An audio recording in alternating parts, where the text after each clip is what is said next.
said, it's much later in the presentation that we go through that. But remember, in the Search for God books, given in order, what is your ideal or what is my ideal, winds up being one of the most important things that the Edgar Cayce Readings suggests we can do in our lives. It's almost like setting a mission statement and developing a strategic plan.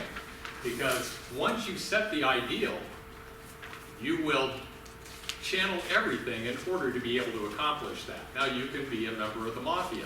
They have a shared ideal. It's very powerful how they work together in order to be able to get that to happen. And you wind up, you see things like Las Vegas. Well, by financial standards, Las Vegas is a tremendous success. I'm not sure how much time I want to spend there, maybe a weekend or whatever. But it really winds up being a shared ideal that isn't necessarily what you want to have in your life. So if you can put that together in a church or a nonprofit organization, it works there as well as it does in the business. So we're going to go through that later on at the end. I guess we've got as many folks as are going to be here. So let me make sure you understand the disclaimer that this is the gospel according to John, me. And so I've spent many years. I was born into a family that studied the Edgar Cayce Readings, so I was actually raised on it. And enough of you have probably heard stories in the past that give you the idea that I had the real advantage of absolutely believing all this stuff. Believing that we are unconditionally loved children of God. Each and every one of us, even the people you don't like, are unconditionally loved children of God. And that we will all eventually, freely, happily choose God's loving ways for our own. Believe me, it's a very different way to grow up in life, to have had that advantage. To be able to get there. So you're going to have the filter of me going through the Edgar Cayce Readings, but again, you're going to see the readings up here that I pulled to be able to put the presentation together, and I'm happy to forward all that information to you folks if you send me an email. Steve Mirabali is just a business guy, kind of like a Tony Robbins in the business world. So for all its accolades and celebrated recognition as sound guidance, I have personally noticed that sometimes follow your heart is really bad advice. I have to admit, I do have permission from my wife to give the story of her, because it is one of the greatest applications of this concept that I've ever run into. My wife is a very, very talented artist, and she is. Can I give you a handout here, sir? Sure. There you go. Thank you much. Appreciate it. My wife Stephanie is a very, very talented artist, and she knew that she wanted to be an artist from just being, like 9 years old, and drawing ponies and puppy dogs and kitty cats and things like that. And as she got older and she and I got together, she actually went out and started to make a living as an artist. And these are things that you would never think about being, artistic, but she did all of the signage for like the Village Inn restaurants, or hotel chains and things like that. And then she went to work for a company that did bumper stickers and all the silk screening for T-shirts and things like that. I got to tell you, she wasn't really pleased with doing all that, but at least she was in the art world. And the worst part is that she's doing that, it's almost like there was no appreciation for the level of talent that she had. And so she would make somewhere, I'll pull a number out of the air, but it wasn't much more than say $10 or $15 an hour, being an artist for all these people as talented as she was. Now, if I have to say, as talented as she was, if you took all of the artists in the world, maybe she's in the top 10% of them. And maybe, let's say that she's at the 10 percentile, and there's 9% that are better. Only 1% of that of artists actually make a living doing art. And so when you're in that top 10%, it left her in a really tough position of saying, I'm going to do this, and if I do it my entire life, I'm really not going to be happy with, the appreciation, the feedback I get on this, and I'm not going to be happy with the amount of money I make at it. And so she was so frustrated trying to find that.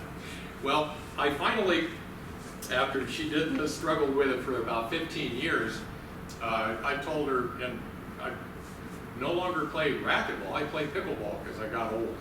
But I play racquetball competitively. I actually won a national tournament back in 2006. in racquetball. With very good, and unlike her, I'm in the top 10%, maybe in the, it's somewhere between the 6th and 10th percentile on racquetball players. And by the way, the top 3 don't even make a living at it. All right, there's just no money to be made in that sport. Main reason so that you can't show it on TV. The ball moves too fast and it looks like people aren't even hitting a ball because you can't pick it up with a poor resolution of TVs. Anyway, without having TV revenue, there's no money in the sport, and I said, don't we think that the universe owes me a living doing something that I am good at and I get so much joy from doing? She goes, that's ridiculous. Who should make a living? The world doesn't owe you a living playing racquetball. And I go, I absolutely agree with you. How is that different from art? Oh! And by the way, I will be married, assuming I make it, 34 years on Sunday, so we get along well.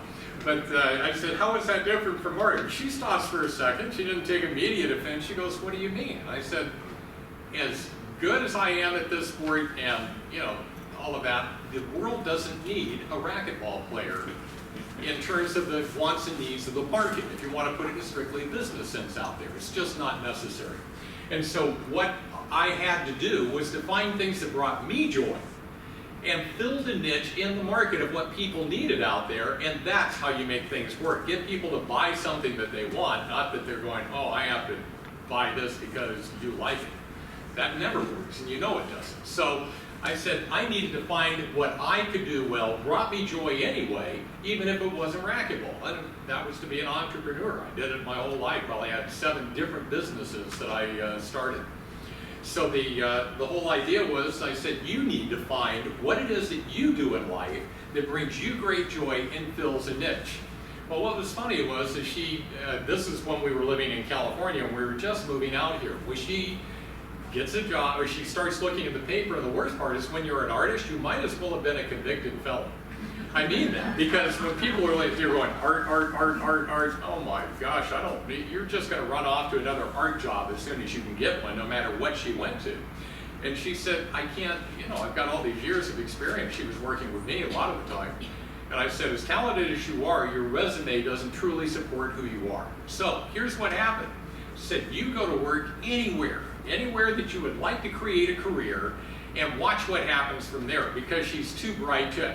My wife is a member of Mensa, by the way. Wow. That's in the top 2% of IQs in the world. So she's a very bright lady, and she has all these skills, but it didn't show up on paper. So anyway, she finds a job. They needed a receptionist at the Art Institute of Phoenix.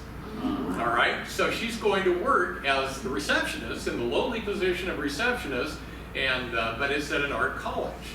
And what was great about that is as soon as she went in there, everybody started to realize, oh my gosh, this woman is so talented.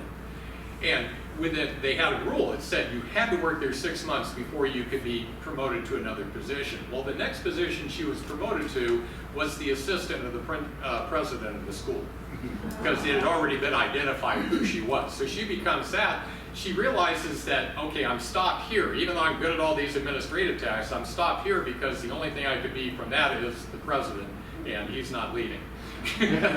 So she had to look for other positions out there. Well, the other one that made sense was to be the registrar of the school. I don't know if you know what they keep track of all the grades and transcripts and all that. So she goes to work as the registrar there, shines, keeps getting promoted, keeps getting raises, and the corporate headquarters, they have like 66 of these Art Institute schools, identified her as being the person. They promoted one of 3 to the corporate level to train all of the registrars throughout the United States. And so she winds up doing that, and the problem is that she was looking at this going, this is incredible, and they're flying her all over the United States to train different registrars, and she started to burn out on that. She goes, I really don't like doing all this traveling. I especially didn't like her doing all that traveling. I'm not a domestic guy. So anyway, what happened is that the company started to fall on tougher times, and they were going to cut back. And they did the strangest thing. I can understand why, but they said, okay, if any of you will accept this early retirement, program, and leave on your own accord, they were going to, kick you a lot of money on the way out the door. Because we need to come back, we'd like to be voluntary first. If we don't get enough to leave voluntarily, we're going to, drop the axe. So she's thinking, oh my gosh, here on my team, there's like 4 of us. She goes, probably one of us is going to go when you hear this sort of thing. She goes, I have the most seniority, and most seniority got paid the most money on the way out.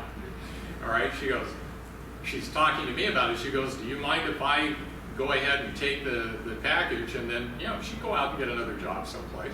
And I said, I think it's a great idea, because you're saving these other, one guy had just had a kid and moved, to adjust himself. The other one was a lady in her early 60s, so she didn't have too many years left. She might have been on the chopping block.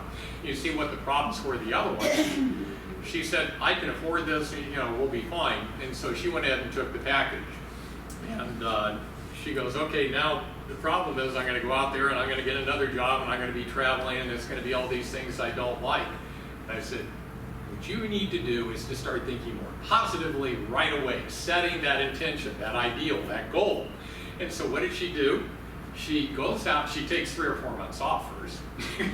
Didn't blame her there. And she starts applying for jobs, and she gets a job where she is the registrar for an online college that's actually located in Pennsylvania, but they needed Pennsylvania doesn't like online colleges, so they got an online college license for the United States in Arizona. Apparently very easy to do that here comparatively. So she becomes the registrar for them, and she's tremendously underused. They aren't using her at all because everybody's back in this headquarters, and she's just kind of like this figurehead for inspections, audits, and that sort of thing. It didn't mind, and they weren't paying her nearly what she was making before. So she decides, I really do want to make more money. She applies to another college that was looking. They want to hire her, and they were going to pay her a little bit more than she was making, back when she took the package. All right, so here's what happens. They hire her. She goes and tells the people where she is in this online college, I'm going to leave and take this other job. And they go, wow, what's the problem? She said, money. They go, can we beat what your new job is offering by $1,000? She goes, yes. She has no travel. She gets to work from home 1 or 2 days a week, makes more money than she ever has, and has a workload that is way low compared to where she was having to go before. We were just talking before the class started here as far as how do you get people to cooperate with you. In my life, in business, and trying to get that done, I can give you a lot of examples where I had a lot of challenges with it. But I can tell you that ultimately, every one of them got better. I got better at being able to be a leader and a manager of people, and it seemed I was drawing better people with me. It was just like, oh gosh, the answer is that you get better people around you. Wrong. You get better people around you only when you become better yourself. So when you go ahead and live the life that you desire to have, that you walk and talk the talk, then you wind up being able to draw the better situations to you. And my wife has absolutely done that. What's funny is that she still doesn't catch on to this stuff because she's going, what if someday Pennsylvania does allow them to do online schools and they stop the license in Arizona, and then they figure that they don't need me anymore? And I'm going, are you serious? Why would you even start throwing that stuff out there like that? I said, I see this as an opportunity for you to be the registrar working all of the time out of your house. And she looks at me and goes, really? I said, why wouldn't you want it to be why don't you start heading in that direction? Everything's online anyway, why not all the jobs?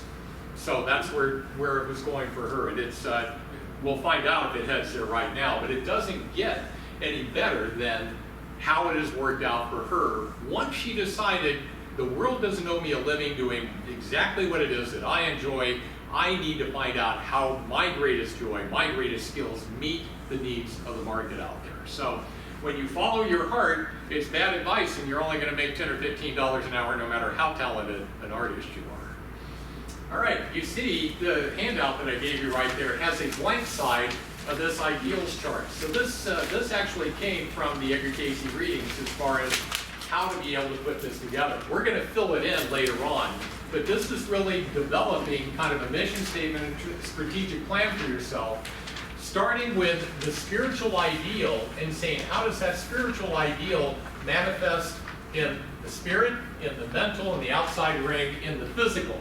Now, so spirit, mental, physical has the four aspects of saying self, how do you manifest your ideal within yourself, within the home, how do you do it with others, and with life's conditions. So you can see, keep this in mind, and we're going to go back to it later on to see how you have a blank one just like this, and the other side has a filled-in version to be able to see how you can do this for yourself. All right, as usual with the Cayce readings that I put up there, at the bottom you see what the Cayce reading numbers are, and these are all coming from the Search for God readings. That's why it's 262. The 11 means it's the 11th reading, and this is the actual date that the reading itself was given.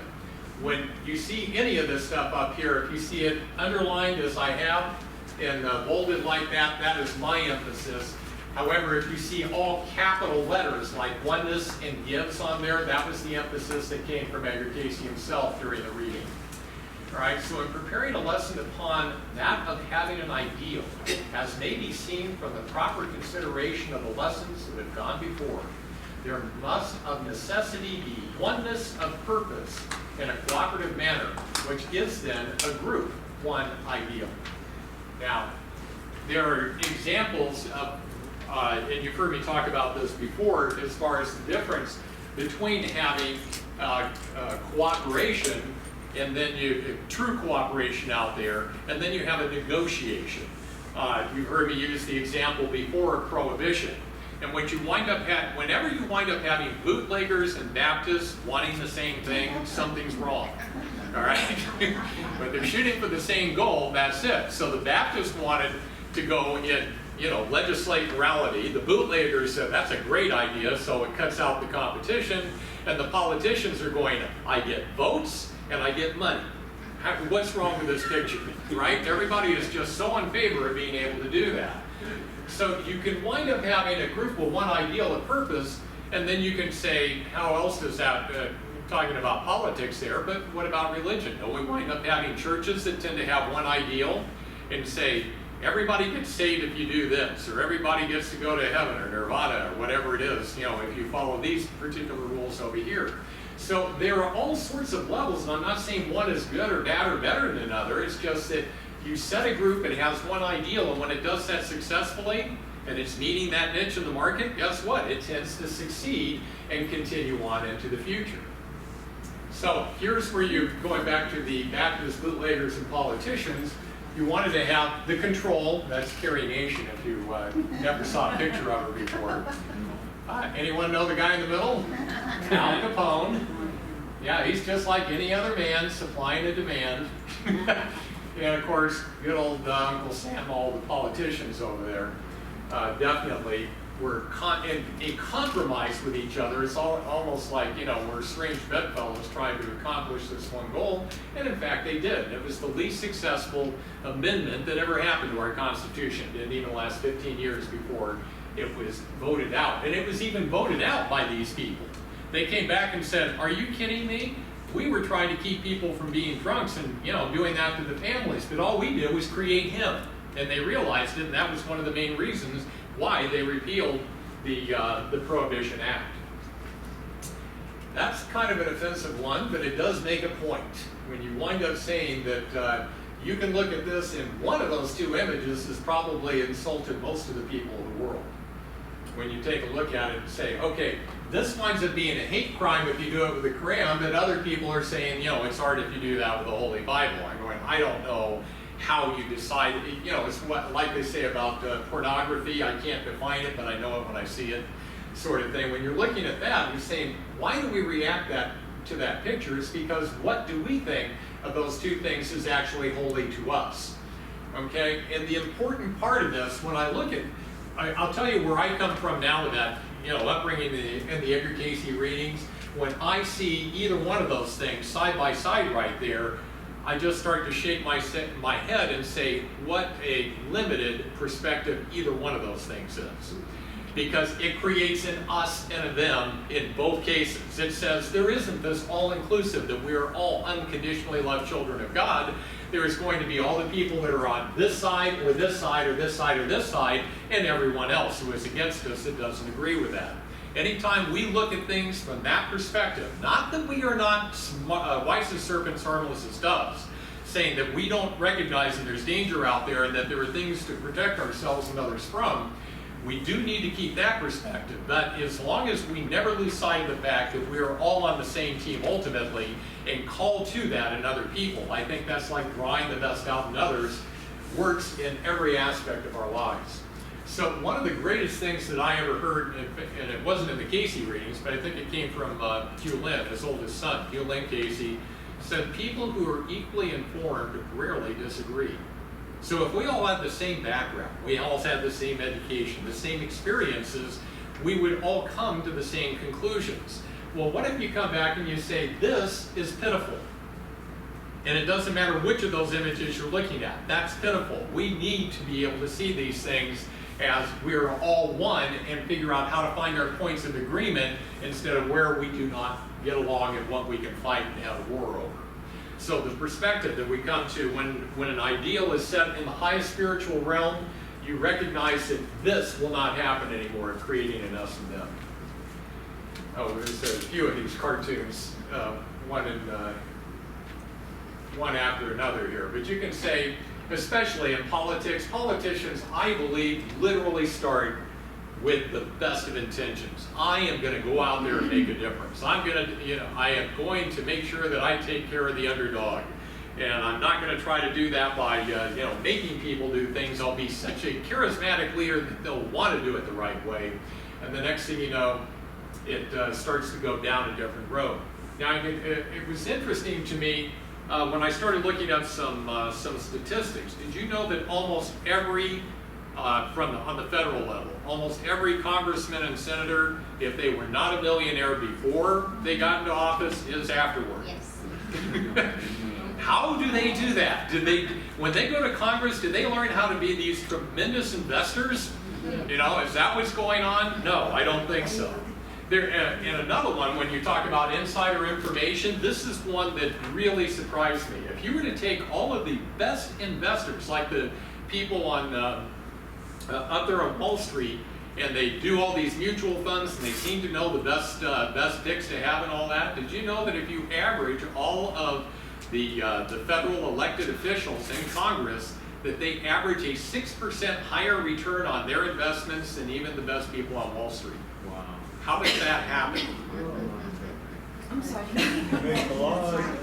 If you were to take the average returns that the pundits on Wall Street who know how to invest money and all of that, you take their average return for all those mutual funds and all that, and then compare it to the average return of all of the people in Congress.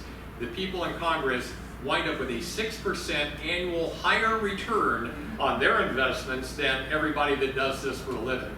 So apparently when you get elected to a federal office, you become a savvy investor, bar none.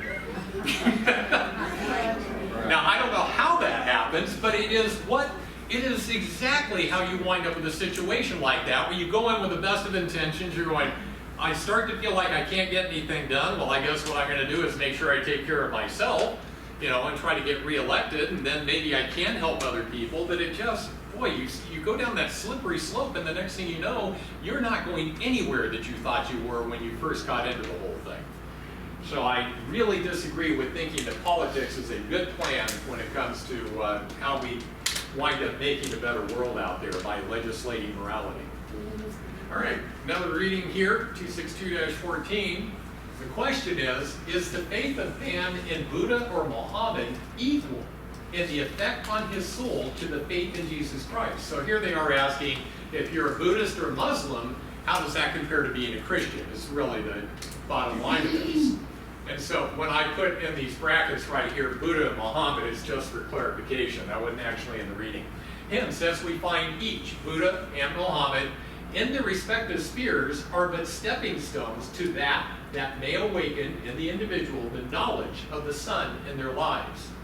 What's interesting here is that you wind up having the idea that all religions, there's nothing wrong with the religions out there, but what they're saying, what the Edgar Cayce readings are saying, is that everything leads ultimately to Christ being the perfect role model for us all. Not saying Christianity is correct, just saying that Jesus Christ is as good a role model as you are going to find out there, and you learn to be able to follow the example that he set, whether you're a Buddhist, whether you're Hindu, whether you're a Muslim, it doesn't matter. So everything is leading in the direction of saying, I accept Jesus as being the role model for me that I should follow. And everything is a stepping stone to that, not with one being better than another.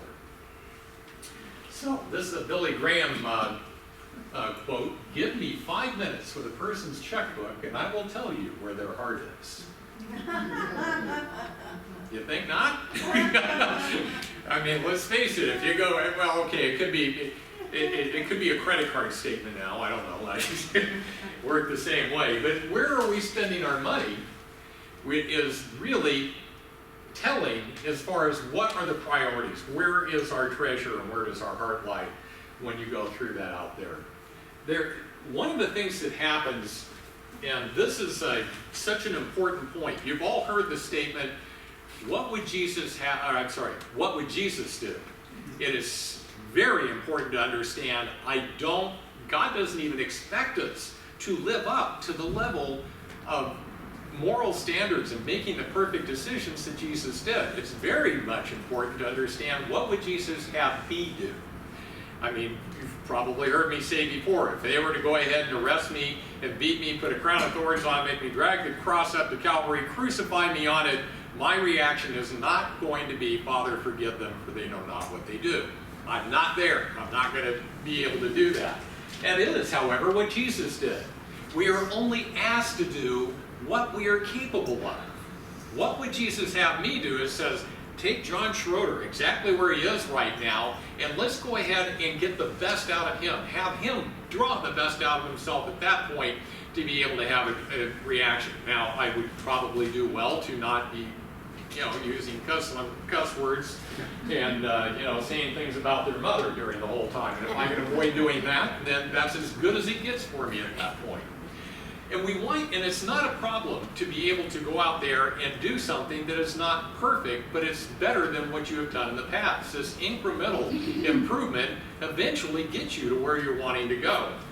I have one example of this. It really worked well for me, and it was funny in the way that I got the lesson. It had to do with tithing, because without going into the big long story, I was self-employed in a business, and I at one point got in financial trouble, and my wife and I really started working on what the Edgar Cayce Readings call economic healing.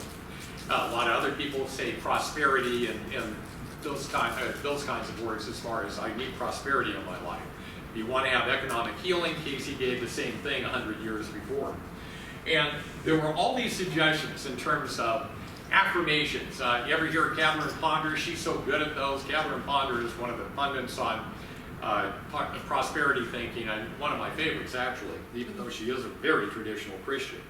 And so I would get all these affirmations together. When the bills would come in, my wife and I put the bills in a great big envelope, and it had an affirmation on it that talked about how wonderful it is that we're able to go ahead and spread prosperity not only for ourselves, but for all the people we're paying the bills to. We'd pray over them. We have little post-it notes that would remind us to think positively all the time. I couldn't wait until I had enough money to be able to tithe. That was exactly what my thinking was. Now, as a self-employed person, I can tell you, it's one thing when you get a paycheck, because when you get a paycheck, there's a dollar amount, and tithing says you take 10% of that and give it to where you're spiritually nourished. What happens when you're self-employed?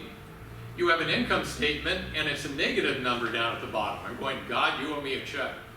You owe me at least 10% of that and red number down there at the bottom, right?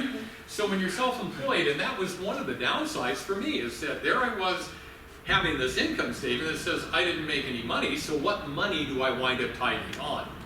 And that was my rationalization. Plus, I always felt like God was a little more understanding if I didn't write a tithing check than, say, my landlord was. Then there was the other side of that said, I have a contract with my landlord. Wouldn't it be unethical for me to write a tithing check when I haven't been able to pay him? So you have all of these considerations that were really very logically keeping me from being prosperous. The way that I got myself out of this was I gave up. I thought, this business is toast. It's not going to make it. But what I can do is actually tithe off of the gross income of the business, because it did have income, even if the bottom line was red ink. All right, I said, I can tithe 10% of the gross of the business, and this business is going to go under, but at least I can write these checks with joy and love in my heart. Seriously, I'm going, I give up. And so I know it's not going to make it, and I'll just keep the doors open as long as I can, but I literally was able to write checks and support, like the Edgar Cayce organization, the ARE, Association for Research and Enlightenment, and I was able to write those checks and really enjoy writing it and not have the fear of verboting and did I break an ethical rule and that sort of thing. And guess what? The business stayed open. For some reason, it just kept going for about 6 months there until I finally got it in my head. I said, how about that I can tithe and the business be successful? Can I still be happy about writing a tithing check for 10% of the gross income of this business if it's going to be successful? And of course, I laughed at that at first, but the longer I went and got to 6 months, I go, I think it can happen. The doors are still open on this place. Things keep just happening, so it works. And do you know what? When I changed my mind about that, suddenly the business took off. Because I was in agreement with myself. And what would Jesus have me do? My goal was I need to have joy and happiness in writing a tithing check. Well, the only way I can do that is to think my business is going to fail. And so for 6 months, I struggled along doing that. And I went, can I write a tithing check and have my business succeed? Oh my gosh, and when I thought that, boom, the business took off. Up until then, it was just keeping the doors open. It took off, and I've never looked back. I've written 10% on the gross ever since that point, but it allowed me to be able to learn that lesson in a very, very unique way. So, if you look at a person's checkbook, it'll tell you where their heart is. Okay, going back to the 26211, an ideal then cannot, should not, will not be that is man-made, but must be of a spiritual nature that has its foundation in truth, in God. So, in the example of the mafia, they would sit there and say, I want to corner the market on gambling, prostitution, drugs, whatever. We want to make as much money as we can. Those are the kinds of ideals that would happen right there. How about an ideal if I want as much love in my life as possible? I only want to have the truth. I want to have greater patience. I want to be of service to other people. Those are the types of ideals that the Cayce Readings are referring to right here. Suggesting make a better ideal are the things that are of God. Because if we make it of things that are man-made or man-made goals, they can succeed, but they will not succeed in what brings us everlasting happiness. You may have heard me tell this story before, but it's one of the things where the truth makes so much sense. I was in a, like what Bob and Rose have, an Edgar Cayce study group. And I had been, there was a woman that attended the group for a couple of years, and I met her in college. And she was married, she had 3 kids, the kids were like young teenagers, and she was really good about coming to each and every one of the meetings. And boy, she was really vocal in the group. And you could tell she had learned and read everything, and she was able to go ahead and participate and add her own 2 cents to everything. And she came in one day distraught as could be. Absolutely distraught. And it turned out that her husband had lost his job, decided, that's it, I'm out of here, took off with a woman that was about 20 years junior to his wife, and he had no money anyway, and she wasn't working. She was a housewife going through college, and daughter's still in junior high at that point. And she goes, I don't know what I'm going to do. And he's useless, and he isn't making any money. I don't know how I'm going to pull out of this. It's like, oh my gosh, life is over for her. So myself, my wife, the other members of the group try to remind her of all the principles that are in the Edgar Cayce Readings and how to be able to pull yourself up and change your attitude and make things happen correctly. And she, after a couple of minutes, she just kept listening to it, and you could see her shaking her head, and she's just getting more agitated, and she goes, forget all that crap, this is reality. I have never forgotten that moment. She actually used a worse word than I just did. I have never forgotten that moment, that there we were in that room for 2 years. We had met on a weekly basis, and suddenly I could tell no matter how much of this she was saying, it was crap to her. It was not the right, when push came to shove and she really could have used it as her foundation, she just said, throw that out the window and let's go ahead and panic, because that's a much better idea. I don't know how you come to that conclusion, but apparently we do in so many cases. Now let's go to the, I should finish that because I ran into her about 15 years after that. Yeah, lost contact with her altogether.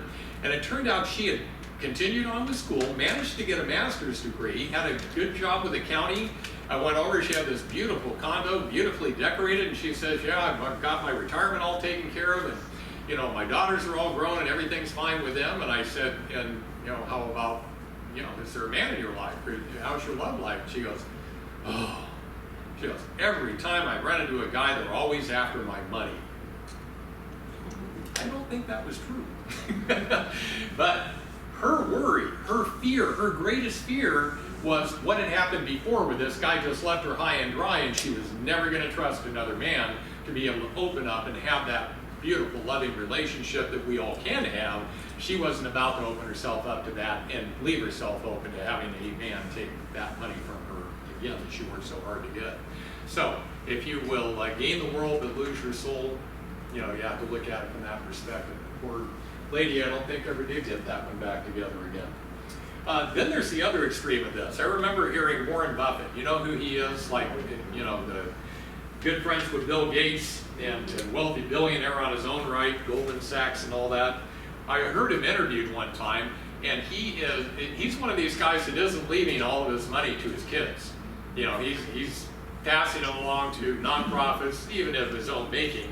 And he's trying to convince all the other billionaires in the world to do that. He says, I'm trying to convince all of my peers and the billionaires out there that they should only leave like $500 million behind to their families, and that all the rest of it should be, you know, given to nonprofit organizations. So the guy interviewing him said, how's that working? You know, what happens when you call these other billionaires and you're meeting with them and say, I want you to give all your money away? He goes, most of the time, not so good. He goes, a few people are listening, but most of the time they're like, are you nuts? And he goes, so I think what I really need to do is to write a book on how to survive on $500 million. Now, you know, when you're rank and file, I mean, you know, it's almost like God's here with all the money in the world and we're fighting over whether we're worth 37 or 38 cents, you know, sort of thing. When you have that much money, and you put so much stock in it, and you're saying, this is what the measurement of my success is, and you're telling me to just give it away, now you can see why things don't go right all the time for the wealthiest people that are out there in so many cases. So yeah, if we could all figure out how to get by on $500 million, we'd be so much better off. So, going back to what is an ideal, one ideal comes from many ideas. And this story, again, I probably have given this in previous classes, and it's an outstanding one. It has to do, in fact, I might have even given it last week with cooperation about the 2 properties. Yeah, I did. The 2 properties for the Association for Research and Enlightenment. And so the board was trying to decide, okay, we had 15 originally, and we worked it down to 2, and they chose one of them over the other, and then they go into, Edgar Cayce goes into an altered state, and they ask him, did we choose the right property? And he said, no. No, you did not. Of the 2, all things remaining equal at that time, you chose the lesser of the 2 investments. However, with all of you working together in cooperation and love and patience, in doing that, you have rearranged the universe so that the one that you chose now has become the better investment of the 2. Had you not done that, it would have been the other way around, but you literally can change the world by working together like that. So when you understand that if we can figure out how to be each of us as an individual to be able to work toward the one ideal, and the ideal that is based in godly ways, things like peace, joy, love, happiness, etc., you make all those ideals work together in that one direction, you can't stop it. The world, the universe will rearrange itself to make sure that that thing happens. Well, there's another offensive picture. All right, but when you take the reading and get the perspective of this, help thou my unbelief. Let me see in him that by this way, this is the affirmation that was used in each one of the chapters of the Edgar Cayce Readings on a Search for God, they said, what affirmation should I focus on that will draw the best out of me in my meditations in whatever chapter we're in this case in the ideal. God, be merciful to me. Help thou my unbelief. Let me see in him that thou would have me see in my fellow man. Let me see in my brother that I see in him whom I worship. That one of the problems that you wind up having is how many of us, me included, don't see that individual as being them and we're us. I mean, it's very easy for me to slip into that and go, are you kidding me? Is Hitler actually able to ever go out there and become not only an unconditionally loved child of God, but attain the Christ consciousness? And you have to say, wow, can that never happen? Is it a billion years, a trillion years? If we have all of eternity, that's one thing that makes it easier to say, eventually we all start to figure it out, all right? But that one is really hard for me to be able to get. But if we wind up understanding that we can just, you hate the sin, but understand what the potential is in each and every one of us, believe me, that is the beginning of being able to understand how Jesus saw each and every one of us. And he's walking along the multitudes and he's seeing the best and the worst of humankind in front of him, and he loves each one of us equally. That's apparently a great place to start. Now again, Jesus could love that individual like all the rest of us. I'm still working on it, and I don't think it's one of the things that he is asking me to do. Probably not many of us in here could. All right, how may I reach my ideal? So may self measure self by that as it's set as the ideal, in self for self, and see the Christ consciousness raised in the heart, the mind, the soul of others. Actually, this is getting back to the question of how do you get others to cooperate with you. This is literally something you take into your meditation, and you just visualize the Christ consciousness being raised in the hearts, minds, and souls of those people that you are dealing with. Keep yourself, judge not that ye be not judged. For as ye measure, so is it measured again. That signifies that with the measure ye meet is the ideal. Let that then be in him. So in other words, we shouldn't compare ourselves to others. Believe me, that is so easy to do. Don't we feel like, well, I'm prosperous enough because I got more money than, so-and-so that lives next door down the street. Or, I'm more patient than this person. Or my kids and my family are doing better than that one over there. We constantly are trying to keep up with the Joneses or make sure and using how everyone else is doing to say, how are we doing? This is very much going back saying we need to measure according to that perfect ideal and let that be in Christ. We don't have to go out there and look at how others are doing and accept that as being the standard of which we have to exceed. If you understand from the Cayce material, those of us who are on earth, there are lots of souls out there who never fell. They're still perfect. They haven't made all the mistakes and choices, selfish decisions that we have. All right, and there's a lot of places that are worse off than the world. In fact, the earth is considered one of the better places of entrapment from a spiritual perspective. There are lots worse places you can go and have horrible experiences compared to what's here. So here's the point. Do you really want to be sitting at the cool table of the insane asylum? I would say that's what we are. All right, we're in this. It's a nice environment. We can still be happy here, and we can be sitting at the cool table, and we're really sitting. We're above. We're judging ourselves according to other people, and we're really doing very well. In comparison to them. But we're literally sitting at the cool table in the insane asylum when you look at it in comparison to what the potential is and what God wants for us in our lives and what each one of us eventually wants for ourselves. And so we have to be very, very clear on the idea that we are not comparing ourselves with others, but you do have to have, I tell you, I'm a real fan of unity, with the Fillmores and all that, but there is one thing that they do that drives me nuts. And that is, they talk about this law of attraction and always speaking positively. And if you ever try to bring something up, saying, we have terrorism, don't ever talk about that. That'll just attract it to you. I went, how do you wind up being wise as serpents, harmless it does if you never even mentioned that a negative thing could ever possibly happen in the universe. Anyway, I can understand that you would bring up every one of those things and you don't do it out of fear. You don't bring these things up. You become wise as serpents, harmless as doves, protect yourself, and then let it go. Have your plan for how you're going to work through it or how you avoid it. And so that you can make sure that everybody gets to go along as safely as they possibly can and realize no matter what, we're in a child-proof universe. Even the 50 or 100 some odd people in that nightclub back there in Florida are still child-proof, if you will. This human form can be taken away from us. It can even be maimed, but the soul is eternal and invulnerable. So we need to be able to understand the things that happen like that, going, yeah, if the worst happens, this life may have been badly affected, but the overall picture is that we are still going to be able to get to exactly where nobody's interfered with us being able to go where we want to get to. So we don't want to gossip, but we do need to be able, if you're in an organization, how do you wind up doing peer reviews or subordinates if you don't wind up discussing what the negatives are out there? And you don't do it with condemnation, you don't do it with fear. You go, how can we make this better? What's good about this? What is the way that we are going to be able to raise all the boats at the same time and allow this individual with this certain challenge at this time to be able to make it better?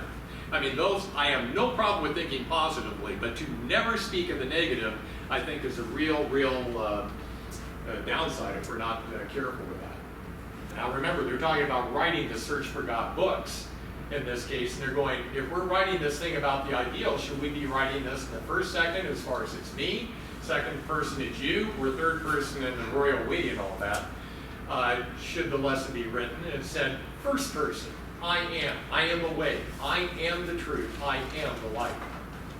That is manifested, that as is experienced in the life of each individual, is a personal application of that truth as would be imparted unto another.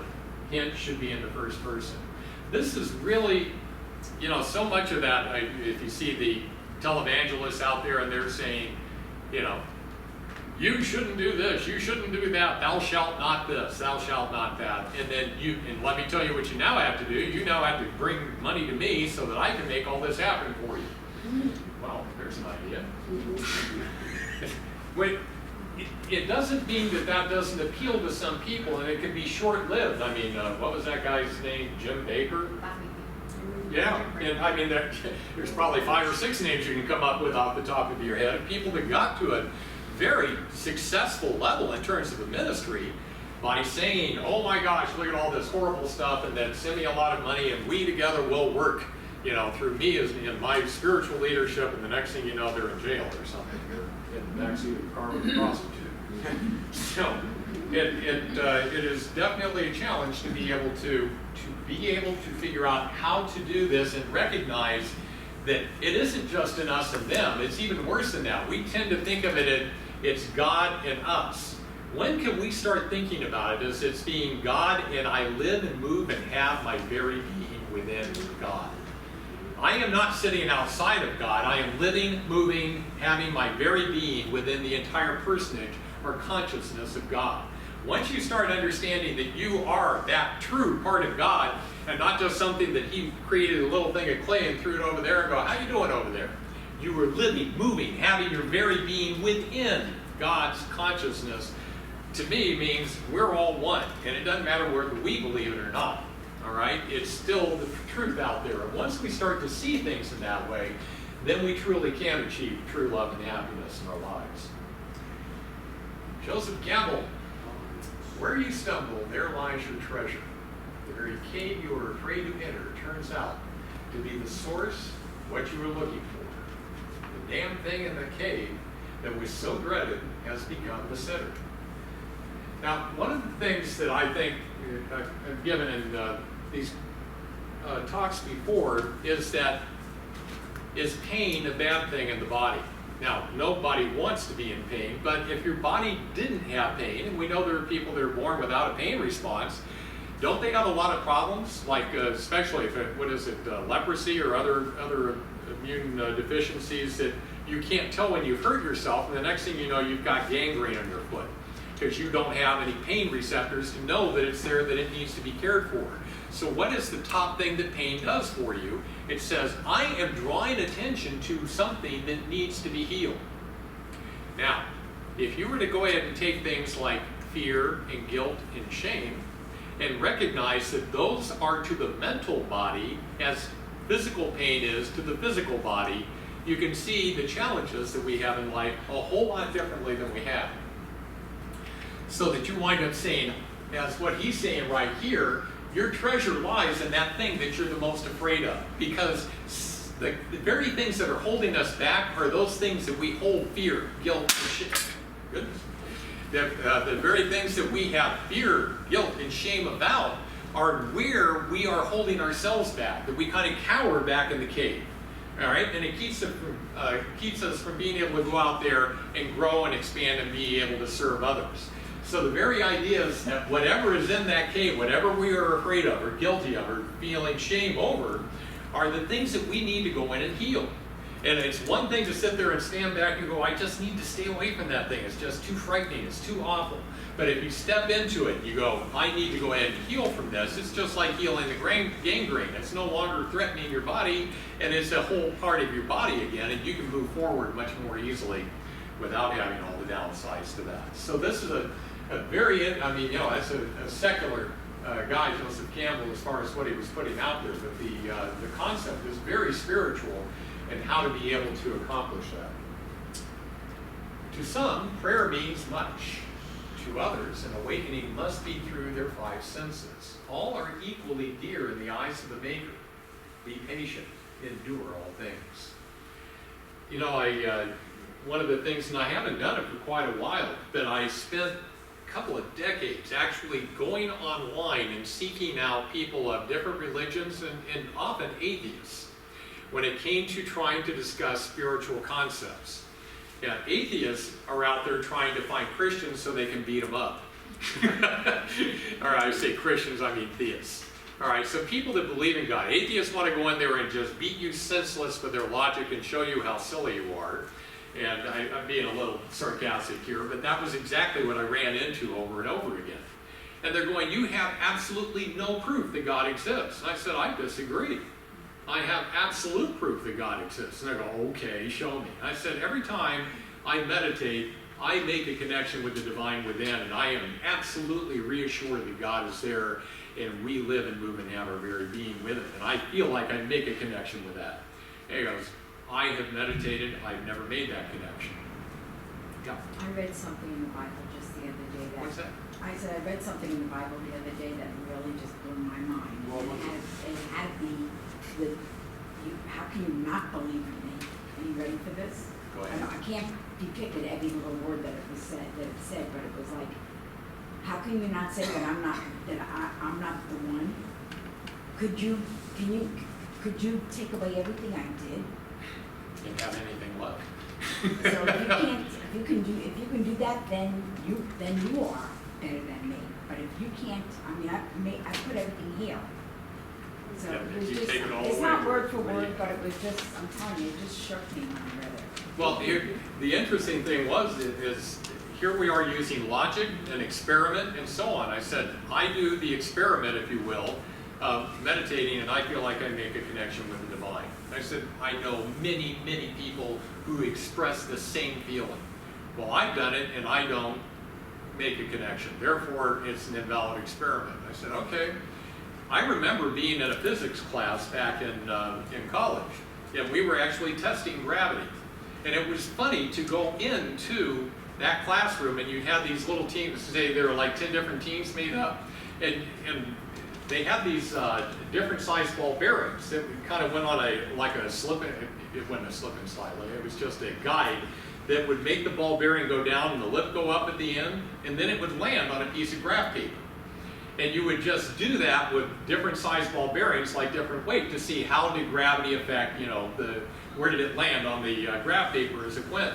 You would get very, very consistent responses to those tests as you did that, and there was always a group that didn't do very well because the test didn't come out conclusive that gravity was that consistent.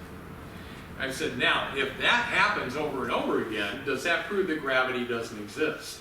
That there's always going to be these people that are not able to conduct an experiment right? I said, no, they're incompetent, was the answer I get from the atheists. They're incompetent, they're not doing it right. And I said, can I suggest that maybe you're incompetent at meditating? First of all, you enter into it with the expectation that you're not going to make a connection with the divine within.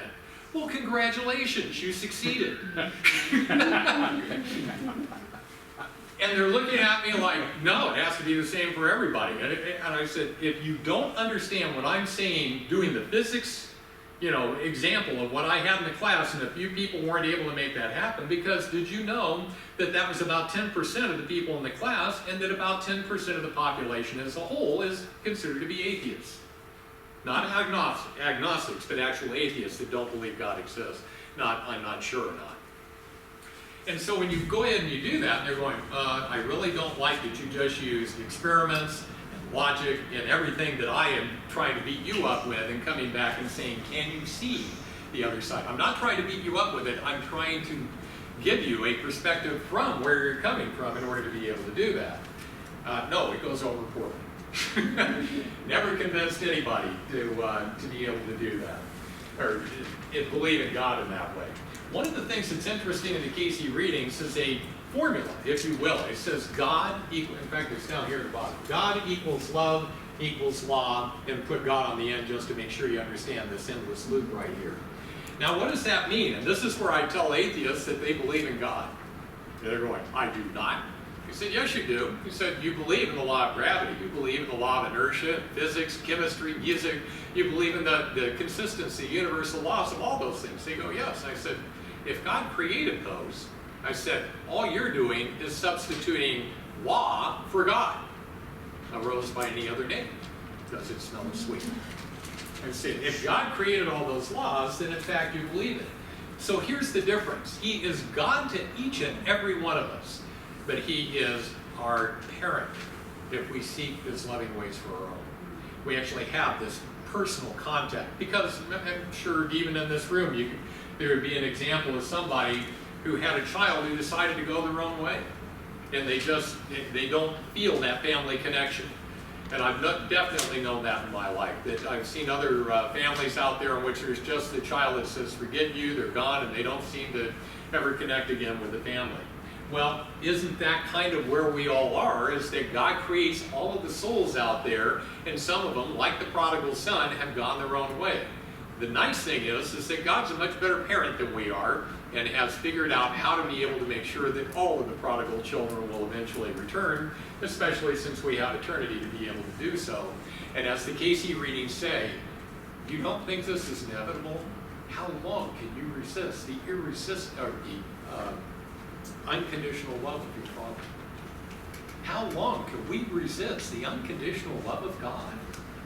That's the most compelling force that there is in the universe, and that's what's being aimed at us. And if we can't avoid that, if that's the thing that brings us the greatest happiness, how in the world can we resist that for eternity? Not that we don't have the free will to, but will we be able to do so?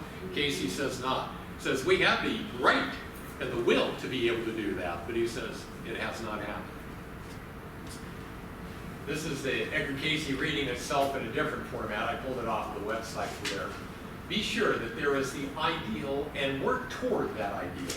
Be content in whatever position thou findest thyself. Be not satisfied, for that one satisfied has already lost the ideal or the ability to go higher. The most important, and this gets shortened in other readings, it says be content but not satisfied. To be content says I'm able to be happy with still wanting to do more, with still wanting to achieve more, for still wanting to become a better person, to be able to draw more out of other folks, and to be able to raise all the boats as we go ahead and lift our sights even higher and higher. So when we're looking at it from that perspective, you say, we need to be content, but to become satisfied means you stopped. You're going, I'm going to stay right here. I'm good with where I am. And if you are not one with God at that point, you fell short of the mark. Remember, that's the definition of sin. Sin is falling short of the mark. If you shoot an arrow and it misses the bullseye, that was the original word and definition of sin. And so we need to be able to be content but not satisfied. And the other thing, in fact, I even have my note down there, and we don't need to be anxious about this. God is not anxious. He's not impatient that we become perfect.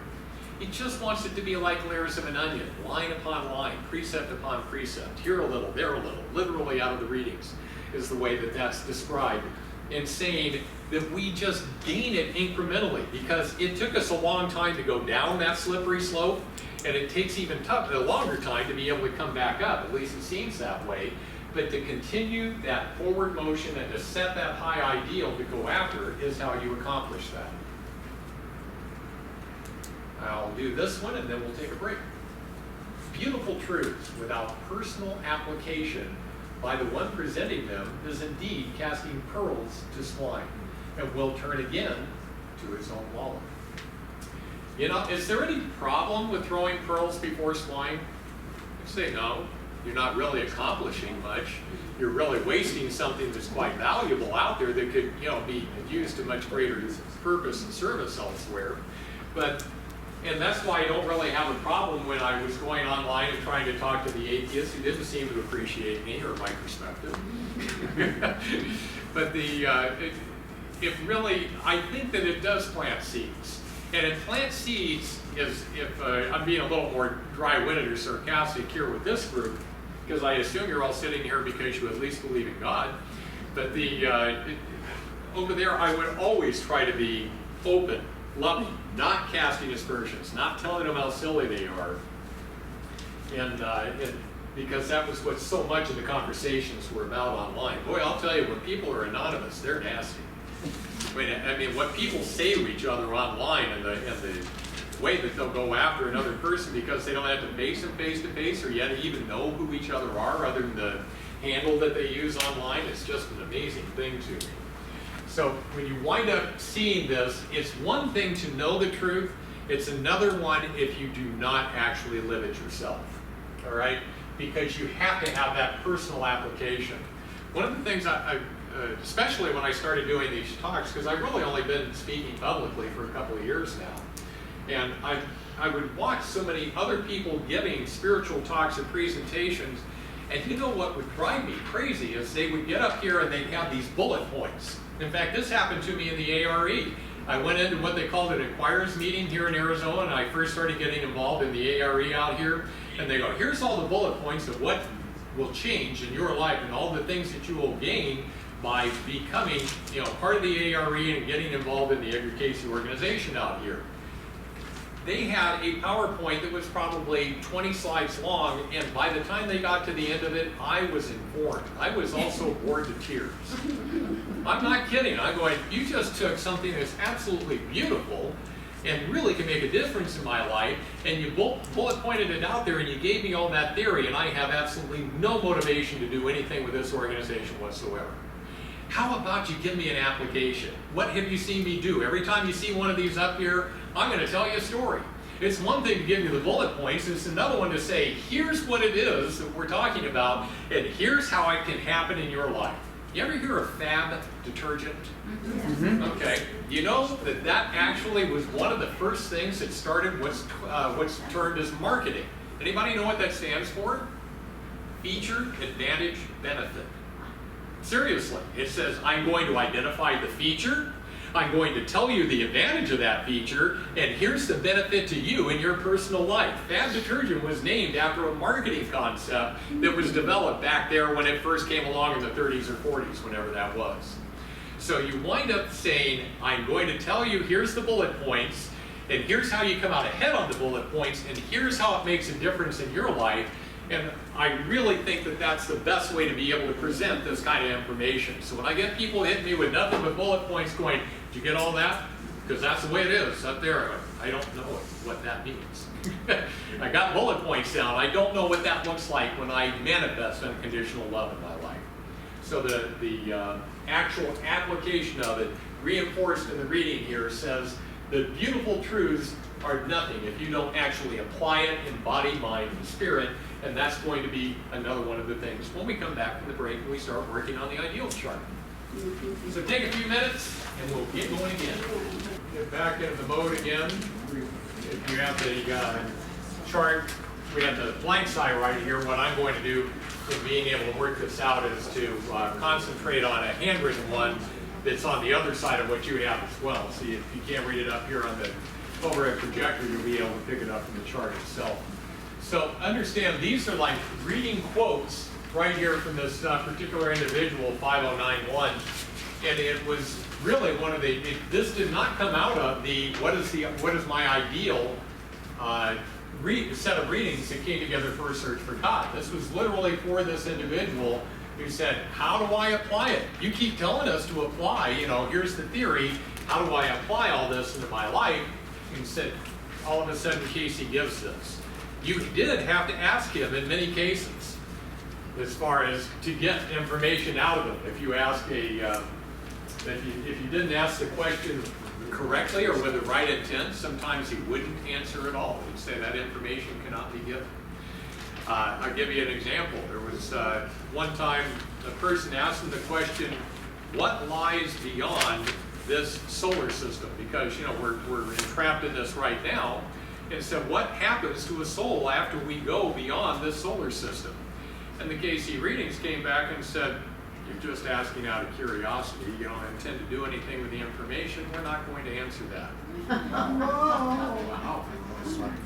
Another person asked a very similar question, and he answered it. Because they asked with the right attitude and intent, and said, this is going, you know, I can just see with the intent that a person has that says, what does lie ahead? Because I really want to get there and I want to be able to help people and be of service. And he said, if you would choose to do so, because there are dimensions of entrapment throughout the universes, okay? So what the earth is, you know, we have entrapped ourselves and don't realize that we could, you know, release from this place anytime we want to, as soon as we decide to play well with others. We don't play well with others, we get to stay here for a little bit longer, but there are systems of entrapment throughout the universes, according to the Cayce Readings. If we would choose to do so, we can become as a savior to those other systems, as Jesus was to this one. If you want to be a savior to another system after you've worked it out here, is that any different than an AA mentor? You're talking about somebody who's been through the dregs of being an alcoholic, worked their way through it. Who better to be able to work with another alcoholic who hasn't overcome their challenges yet than being one who has already been there and said, you know what? I have made selfish choices. I have entrapped myself much like you have right here. Follow me and we'll figure a way out of this together. All right, so if you ask the question right, you can get the answer. Here's the overall chart that you're looking at right here. So let me start right here in the middle with patience. As a matter of fact, Steve Bobbin, who will be with us next week, just did Edgar Cayce on patience Tuesday night at Unity of Phoenix over there. So with patience, as far as being the, I can tell you that here's an interesting one, just to kind of give you the Cayce Readings background on it. There are 3 dimensions. We all agree with that. You know what science obviously thinks that that is length, width, and height, right? So that we have a 3-dimensional space around us. The Edgar Cayce Readings say the 3 dimensions are time, space, and patience. Now explain that to an atheist. And the interesting part, we understand patience because patience allows us to be able to understand the purpose behind all the awful things. When you know, when you hear about shootings going on, 9/11, all the World War II, it doesn't matter.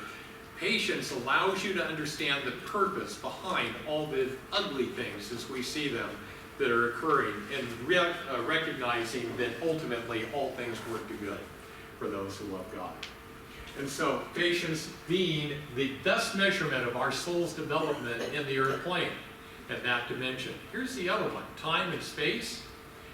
The Cayce Readings, they say that there is so much love and so much mercy from our Father that we, as finite, our limited finite thinking, experiences this infinite time and space as God's infinite love and mercy. In other words, the other way around. God's infinite love and mercy has infinite time and space. You ever hear that saying, give the person their space? How about being merciful for whatever mistakes that they have made and give them their space to be able to be who they are. And you have so much love, that means we have an infinite amount of time to be able to make the choices freely of accepting His loving ways to ours. Now you can understand why patience would necessarily be a spiritual ideal that somebody would really like to try to achieve in their life. This could also be certainly love being the highest, standard that's out there. There's nothing wrong with that. It could be a service. It could even change within your lifetime. It's not to say that it just goes in one direction and it has to stay stuck in there forever. You go ahead and you work on that. Remember, I had a temporary thing that said, I can write a tithing check with joy because my business is going to fail and I can't lose anyway. All right? And then I went, wait a minute, I can actually succeed and still write this tithing check. And so that's an example of having two different ideals, if you will, that will allow me, that were accommodating me in my level of development at that time.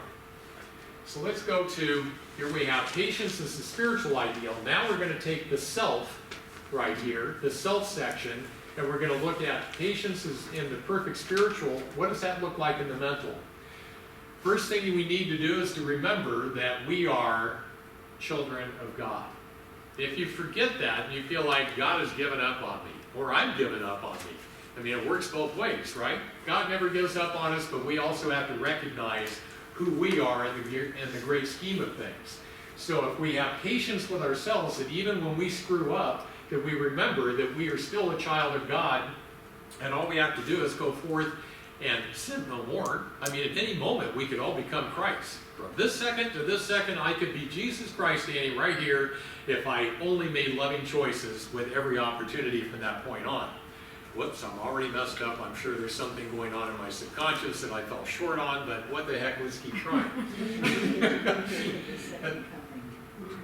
We have the physical up here. Be content, but not satisfied with my physical condition. So if we have aches and pains, probably no one in here does. If we have some system in our body that's not quite functioning up to the, who was it, Betty Davis, or one of those great actresses who said, growing old is not for sissies? Mm-hmm. Yeah. So you wind up being content, but not satisfied with the physical condition. So what do you do to be able to, to make that work? For me, you heard me talk about racquetball. Well, I tell you, I did so much damage to this body, in particular this right shoulder, that I couldn't even be competitive with it anymore. So now I've become a pickleball lover. All right, because it's not nearly as tough a game on the body, and I can go out there and play that, and it doesn't really bother me to play that for hours, and I get just as much enjoyment. And I'll probably end up playing Pong before, as things keep going. But I will be content, but not satisfied with whatever I have there in front of me. Now, I'm showing this on the angle, but I'm taking home and having it be vertical so we can read it. So you can, if you turn the page, you'll see that patience will be in that direction, and you'll be able to see the mental. Here we have the spiritual, here's the mental manifestation. The best way to apply what we have learned. What is the best way to apply what we have learned? Take my wife's example. In her, in the working world out there, she tried to be an artist, and she had a great talent for being an artist, but when it was applied as far as meeting the needs of people, she was saying, okay, I get to be an artist, I'm not getting to do everything I like in art, and I'm really getting paid nothing, relatively speaking, for what it is that I'm doing. But she figured out the best way to apply what she has learned and the skills that she had in becoming a college registrar. Suddenly everybody was a winner in that situation. Then you go into the physical there at the top. Family relations are an excellent opportunity to practice patience. Oh my. Yeah, go ahead and lend money to your children, right? Don't expect it back and you won't be disappointed. But, it's so many people look at that and say, do you really have to have some of your most challenging relationships with people that are in your own family? This actually was a reading that was given within the Cayce Readings. And I'll say what the situation was for the end, because it was a life reading in which talked about these two individuals that as they worked together, they did not play well with each other. And they really were nasty to each other. And every time that it started out that they were just neighbors. And then they wound up coming back and they were in the same, like cousins in the same family. And then it came back in which they were siblings. And then it came back in which it was, parent and child. And each time that they were coming back, they keep, throwing it into the wind and saying, get out of here, I don't want to have anything to do with you. Guess what they were this time? Conjoined twins. And they were saying, why are we conjoined twins? You can't go anywhere this time. And believe it or not, before you two entered into this lifetime, you chose to be able to do this so that you knew it was one way to be able to overcome that I'm out of here. All right? And you just give up on it. You become addicted to saying I'm out of here. And you know what we call that? Suicide. You can become addicted to suicide because over and over you go, all I got to do is boom or hang myself or take drugs or whatever, and you're out of here. You can become addicted to just about anything. And so they said to overcome our addiction, we will come in as conjoined twins, and by golly, we will work through this. All right, so you can see that that is a great way to be able to practice patience. Start with those right there in your own family who aren't going anywhere. They're still going to be your blood relations, and Thanksgiving does come around every year. Okay, at the bottom end of the chart right there, we have patience in the mental realm and dealing with others. Those who I find challenging are but mirrors of myself. Isn't that one fun? Does it really mean that whatever horrible thing we find out there, a challenging individual, said, are we really, is that a mirror of who I am myself? I mean, if we see terrorists out there or pedophiles or things like that, and we find them challenging, does that mean it's, that there's that within me? And I really want to clarify that, because I say absolutely not. But what is it that causes a pedophile to do what they do? It's not a sexual thing usually. They say it's a thing of control and power. All right?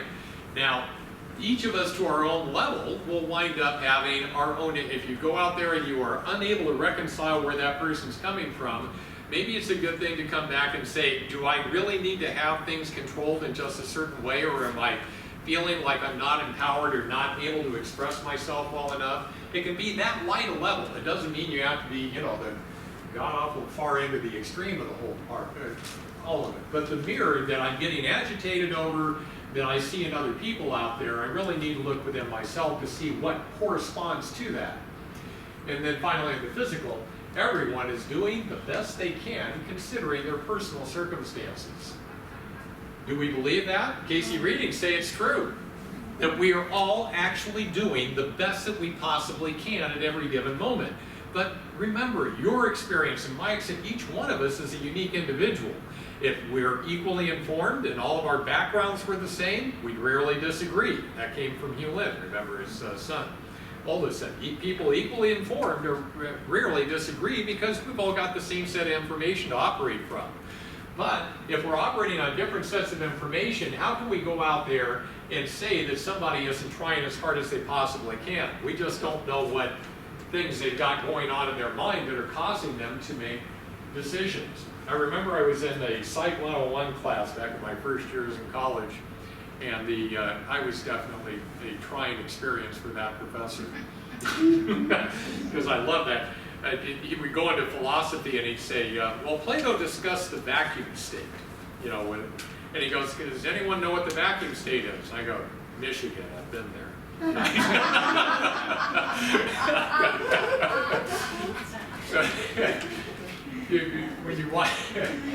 When you wind up saying in the psychology thing, he goes, if you see somebody cowering in the corner and he won't get out of the corner, and he's going to die of starvation or dehydration and he just refuses to move, he goes, and you think this guy's crazy, but do you realize that there is a blue spider over the doorway so he can't leave the room? And he goes, you may not be able to see the blue spider, but he can. And he thinks that it's instantaneous death if he moves out of the corner and the blue spider will get him. Obviously a hallucination, schizophrenic and that sort of thing. And I said, No, he's crazy. The red spider's going to get him if he stays. Yeah, everything winds up being a different perspective, but understanding where they're coming from, they're making a logical choice of the best that they can under the circumstances. Excuse And me? by, what, oh, Yeah. yeah, but I want to make a point. Yeah. I think the top thing is making me think of that man who killed all those homosexuals. oh, in I Florida. think he himself had it in him to be gay. And that's what bothered him so much, and that's why he wanted to kill them. And so I guess if you can get rid of all the homosexuals, that will prove you're not. I mean, you know, that is such awful logic, and yet to somebody that is as confused as that individual, you could sit there and say, yeah, who's going to think you're gay when you went out there and shot up a gay nightclub? That was his highest priority. And why would it be? If he is ISIS Muslim, they kill gays. I mean, that's a death penalty, you know, offense in that particular sect of the religion. And so you can understand why he would go in that direction, whether you would or not, individually. So yeah, I thank you for bringing that up. Well, his father said that his son saw some homosexuals making love in the street, and that bothered him. However, if he had gone to that nightclub dozens of times, like they said, Right. he must have seen that in the nightclub so many times. Now, they even said that he had subscribed to dating apps, homosexual dating apps and things like that. Yeah. Although nobody in the club actually had ever gotten together with him. So they didn't know if he was just doing research or what. But I tend to think you're right. He had latent tendencies, and he was just trying to, not attract attention to that. So this one on patience, we're talking about in life's conditions right here.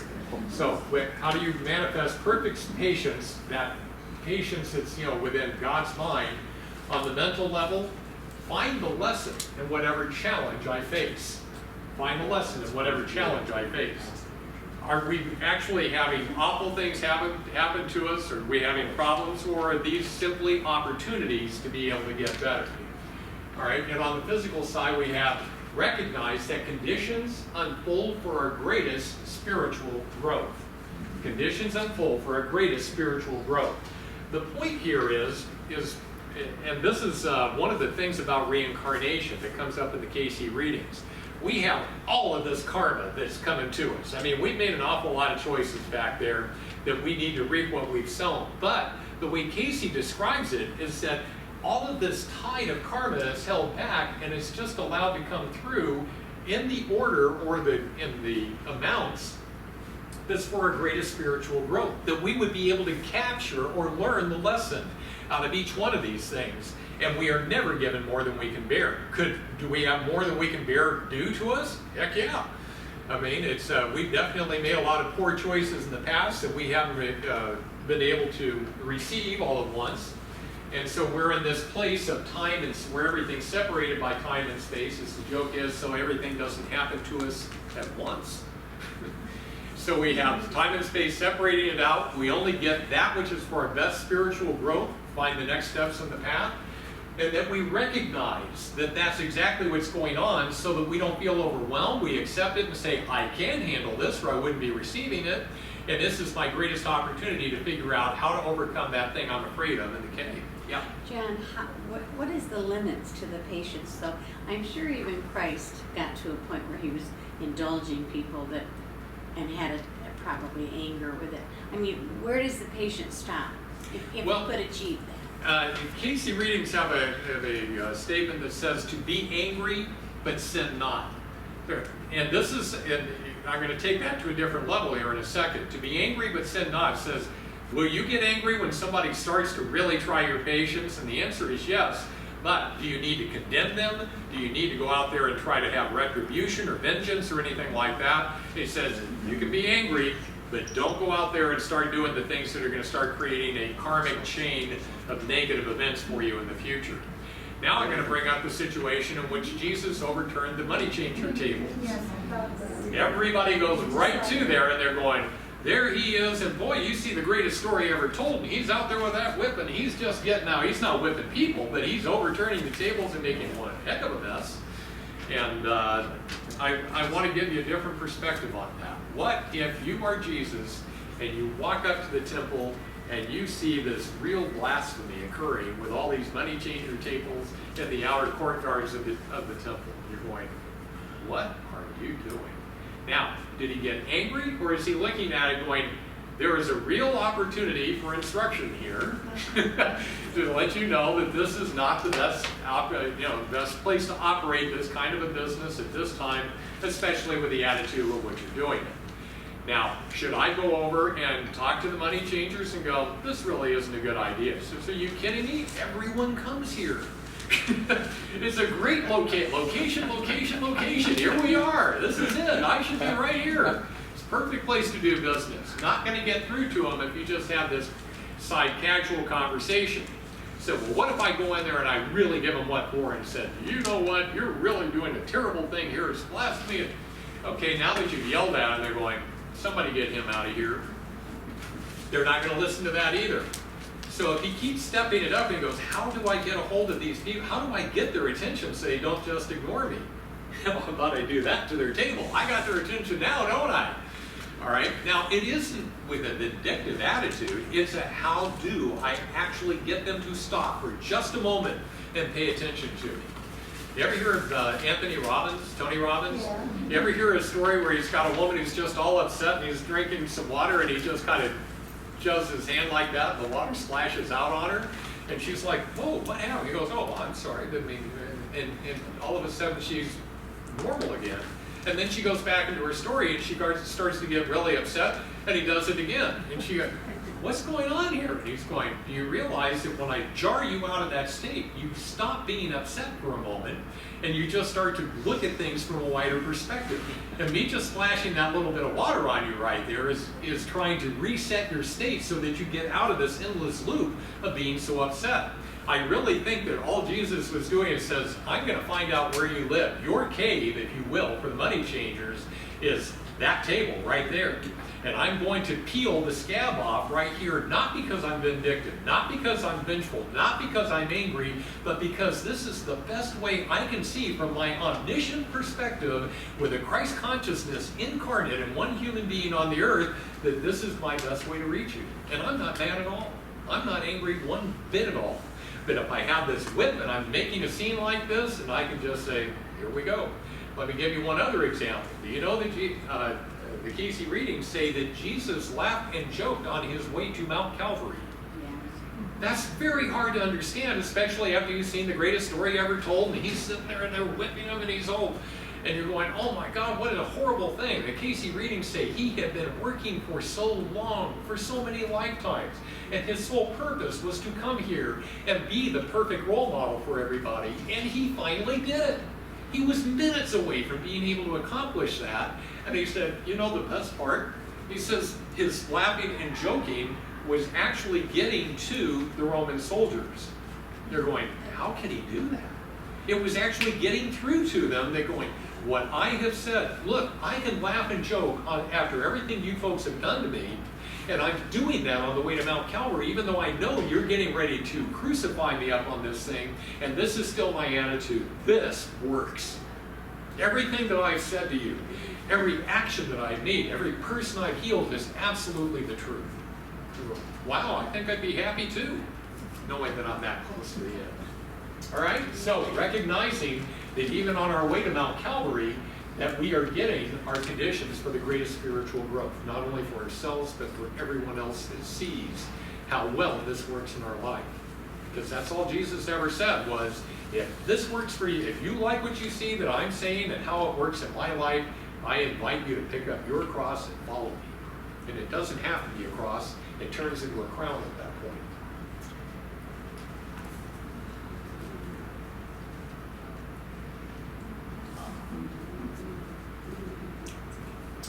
It ain't much, but it's all I got, and it's all I ever wanted. So that's it. You set the ideal, and everything winds up being, I am of service, I have joy, love, happiness, and that's how I live my life, and everybody does the same thing. That's it. This is my email address. If any of you want the PowerPoint presentation, you get the whole thing this time, because I don't have any videos in it, and that can go over the internet. It's too big to send by email otherwise. If you don't have PowerPoint and you'd like me to just send the Cayce readings that I have on this, you get a little PDF file, or you can get both to be able to do that as well. So, questions? Yeah? John, will you go back over, you were talking about pitches and right below the mental. On the bottom section there? Yeah, the other, Whoop. For others. yeah. Okay, talking about how to be patient with others, those who I find challenging are the mirrors of myself. So in other words, it keeps us from being condemning others. So we're going, all right, they have their own thing to deal with, but if I'm getting agitated in this, there is a lesson in this for me as well, in order to be able to learn this. Or are you talking about in the physical side? No, that was it. You said something about control and something, but I don't remember. It had to do with whenever if you're being agitated by an Adolf Hitler, or by the guy in the nightclub, and whatever. The thing that really, it doesn't mean that you're a pedophile. It doesn't mean you're a murderer. But what it can mean, if you get agitated with a pedophile, is that if their issues have to do with control and power, having to feel like they need power and control over others, maybe we can look at ourselves and say, am I trying to be too controlling of my life? Am I feeling like I'm not empowered to be able to live my life, be of service, and do the things that I want to do? All right, so I know that's a tough concept to get, because you're going, how am I supposed to be mirrored at a pedophile? That really feels yucky to begin with. But to understand where the basis of all that stuff comes from, and especially with an Adolf Hitler, what had he done that any of the rest of us haven't? He was going for genocide, but at the same time, what he was trying to create was an us and them. We are the Aryan race. We are this beloved, these are the perfect people, and then there's them on the outside. I mean, that was really, if you boil it down to a simplistic thing, that's exactly where Hitler was going. And if he just said, we're all the Aryan race, suddenly there weren't any them, there wasn't an enemy, there wasn't anyone to eradicate. And we just all work together, yeah. Well, didn't he want all the power because he didn't have a lot of self-worth of himself? Yeah, he definitely had a lot of problems in his upbringing, as a single mom, family, and it just wasn't a ideal circumstance, and he was a very frustrated artist. Because, in fact, I even think it says that he would have made a much better artist in the Cayce readings than he did a politician. So if you were mirroring yourself, it would be examining your own self-worth. Exactly. So if you're looking at that and saying how horrible he is, you could look for yourself and say, do I have power, control, self-worth issues, etc., and be able to get the lesson from that. But he loved his dogs. There's something wonderful about everybody, isn't there? Yeah. John, if you came across a bunch of people and they were abusing animals, you're absolutely going to have anger. Okay, so you're saying don't retaliate. You're going to do something. But Oh, it's going to absolutely. cause And I wouldn't, in a case like that, I wouldn't have any problem at all getting the proper authorities, to be able to, I'm not going to go in there with a baseball bat and start doing something like that, but I will be notifying the, proper authorities. I will bear witness in court, whatever it takes, in order to follow the law, in order to and give those people the opportunity to meet themselves in whatever happens. Because going to prison is part of our karma. If we wind up doing things badly enough. Right, but you're going to experience anger. Absolutely, but that's where it says, be angry and sin not. I think we are all going to be angry when we see things like that, but don't go in there with the baseball bat, pick up the cell phone and go, I need to have the police out here to stop this, animal abuse immediately. And if you need me to go ahead and bear witness of what happened right here, I will be on that stand for you in a second. And what happens to the person that it's a sin of omission? Boy, that There's one's a karma there. Yeah, there's a lot. As a matter of fact, this is something that comes a little bit from the Cayce readings, but it really comes from Dr. George Rich, who experienced life after death and the life review that we go through after we pass in this life. He says you experience every single moment of the lifetime and get to see it not from your perspective, not from the perspective of the other person or people that were involved, but the truth. Because those are three different things. How we see things, how they saw things, and what the actual truth was were very different things. And said the thing that we actually get more upset about on the other side in the life review is not the things that we did wrong, but the sin of omission and all the opportunities that we had available to us that we did not follow up on. That we were given this opportunity to go, I'm too busy, I'm too tired, oh, I didn't show up for that meeting, I didn't apply for that job, I didn't date this person, I didn't, whatever those things that we, for whatever reason, decided not to follow through on are the ones that bring us more angst in the life review process than anything that we did wrong. Interesting perspective. So let me ask you a question. Yeah. If that's true, then we'll use an example like this. You have a pet peeve about something that you see happen. Like, I don't like when I don't see people following rules because I follow them. And I feel like if I don't follow them, I'm going to get into trouble. Oh, bad drivers are a good one for that. Excuse me? Bad riding. Right. So you see a bad driver, dangerous driver. And so what is that? Is that saying that I want to cheat? I don't want to follow the rules? That that's why I'm getting angry? No, not at all. In a case with what you bring up right there, you remember I'm talking about fear, guilt, and shame. It's not just fear, but we may not have forgiven ourselves yet for the times that we didn't follow the rules, for the times that we were the dangerous driver, for the things that we have already done. We need to be able to let go of that completely, or we're going to wind up having those feelings of agitation when we see it happening with others, because it just reminds us, yeah, I was there once. Now, is that in this lifetime? Not necessarily. We carry it forward with us in the subconscious from times that we have done this in the past. Guilt. Yeah, absolutely. Absolute guilt that we carry forward. And it's not that it's being held against us by God, Jesus, anyone else. We are holding it against ourselves, and we just have to let it go. Yeah. Well, you were talking about you were frustrated with talking to or online, whether it's atheists, and you could never convince them of that they're wrong. And I have the same feelings when I'm in a philosophy group in Sun City, and we come across, and I don't know what to say to them because I know I'm not going to change their mind. But it's very frustrating for me to be left like no solution or there's no closing in that with me. I'm just left with feeling the frustration. So I don't know what I'm mirroring in that frustration. I mean, That they're just not getting it? Yeah, because they're not getting it, and it's just hurting for me.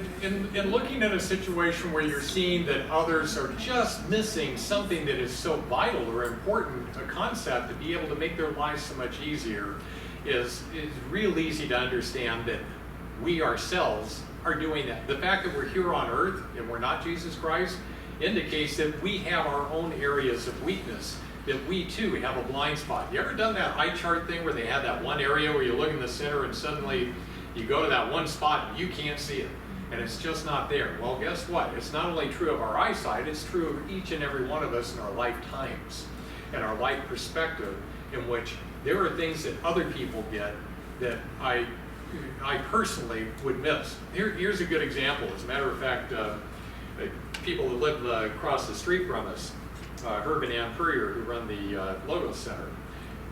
Herb's one of the most brilliant guys I've ever met. He has a grandson who is just, he's a Rhodes Scholar. An absolute brilliant kid. He went away to college, and he comes back, and Herb was talking to him, and I had the pleasure of sitting there watching this happen, because you can tell Robbie, he was Rob after he came back from college. Robbie, he said, boy, a lot of people just don't get it. He said, wow, okay, what are you talking about? He was just saying he realized how much smarter he was than the rank and file that were in college with him. And so his grandfather said, do you remember back when you were like in grade school and everybody would go out to play softball or football and they picked up teams and you were always the last one picked? Do you suppose they would be saying that you just don't get it? He goes, yeah, but who cares about that stuff? He goes, exactly. and then he drew a bell curve. He just took a piece of paper with a pen and he drew a bell curve. And he goes, if this is the number of people and this is an IQ. And he goes, and here's the bell curve. Where are you on it? And he goes, oh, I'm over here. And he goes, and where are a lot of the people you ran into? He goes, way over here. And he goes, and how do you wind up playing well with them? How do you wind up having patience with them? And he goes, I don't. I don't. And he goes, do you know how you could? He goes, you could just go ahead and sniff a lot of glue or something until they wind up impressing you with how intelligent they are to where you're coming from. And he goes, well, that's not an option. He goes, exactly. So imagine staying over here where you are and just figuring out how to be more understanding and more patient with where they're coming from, because they have no ability to be any smarter than you have of hitting a baseball. That was interesting. Be able to watch, you know, when you don't put it, when you're saying this is important to you and this is not, imagine when the roles are reversed. I'm going, boy, and he didn't get it. You could tell at the end of all that, it was still like, oh, they just don't get it. And all of that other stuff that you were talking about is temporary from way back, you know, when we were all in grade school, and it doesn't matter now. We will, you know, I've done a lot of world traveling. I've probably been to 30, 40 countries. And in that time, I have never encountered any of those countries that didn't figure out why they are the best country in the world. Why there is something unique about them, that this is the best country, the best citizens, the best people in the world, and each and every one of them. And it's just funny to see how the world gets, you know, put into that box and that filter, so it allows them to feel better about themselves than anything else. And they might be the one that's in the immigration line trying to get here. Yeah, well, that would be true too. Very true. Are we up to, you know, still another minute if you have a question or two? Otherwise, I am quite done. Thank you.